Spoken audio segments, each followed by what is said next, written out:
Joined by Treaty goalkeeper Corey Chambers. Corey, I'd say you'll collect your clean sheet bonus tonight. Feel like it was a game you could have won? In the second half, no, probably not. We were probably lucky to get our clean sheet and get out of there with a draw, which we're delighted with. But in the first half, I thought it was a lot better. We could have gone up 1 or 2 at half, missed a couple of chances. But overall, I think we'll be more than happy with the draw. Get out of there with a 0-0. I think we got a bit of a lucky escape at times. People look back at the double save. They were bearing down on goal. It was a 1-on-1. Took the shot early, but you saved well. But you must be pleased with the reaction to save Okute's follow-up effort. I was actually a bit disappointed with where I parried the initial shot. That's just the keeper in me. So when I was getting up, I just wanted to get up as fast as possible and just make myself big. And luckily, I kind of caught it with my toe. But yeah, that was kind of a crucial time in the game. And luckily, the lads defended really well to get that clean sheet. You've had a couple of games out, and you look like in the second half the kicking is again a problem. You're clearly carrying some kind of an injury, but playing through the pain barrier. So I kind of hurt my hamstring against UCD, which was the second game of the season.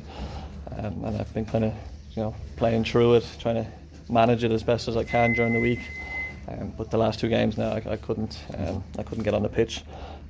But yeah, so it's just about managing it and making sure I'm right for the games on Friday.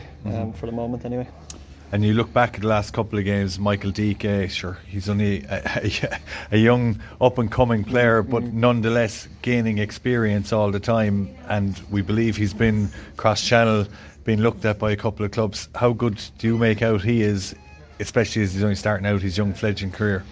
Yeah, I mean, he's only 17, and from what I can see in training, he's just a natural keeper. He's got some of the best shot stopping you'll ever see.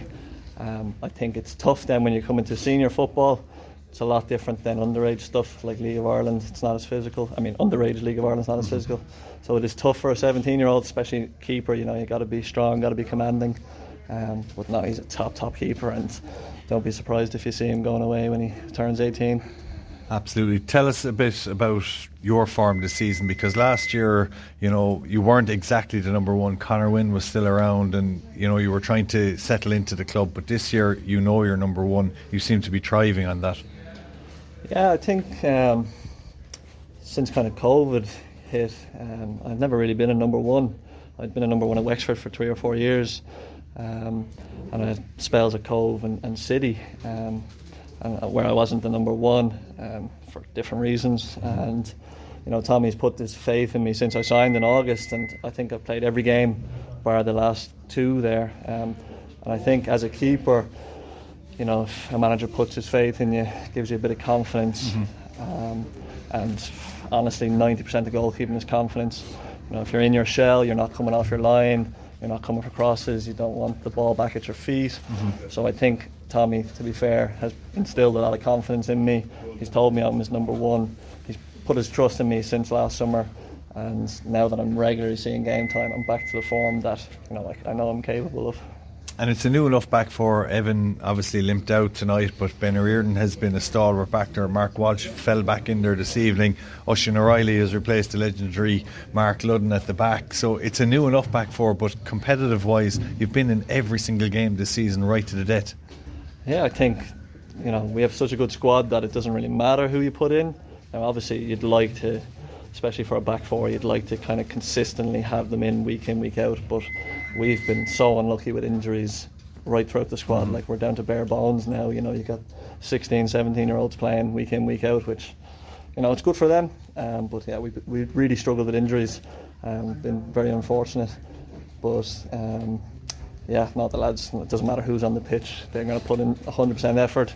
They wouldn't be in the squad otherwise. Tommy wouldn't pick them, or who wouldn't have them around. So I think no matter who plays, whatever 11 is going to be out there, we're going to give our all and be, like you said, be competitive. I don't think we've had a game where we've lost by more than one. So we're always in it till the end. And that's kind of just the spirit of the squad, and fighting till the last whistle. And even though you were top for a period after 4 games, you're down to 5th now on Athlone, gaining ground tonight. Wexford gaining ground tonight. What's the ambition for the rest of the season? Is it just to stay in those playoff positions, make yourself competitive and see where it ends up? I think we had a really good start, but that's not maintainable throughout the whole season. Our aim is each Friday be as competitive as we can and try not to lose every single week. I think you'll see with the results that it's going to be very tight from the top down. I think Cork drew tonight again, so they're not guaranteed to walk the league either. So I think you'll find there's towards the end of the season you've got 5, 6, 7 teams all fighting up there, and we want to be part of that. We will be part of that, definitely.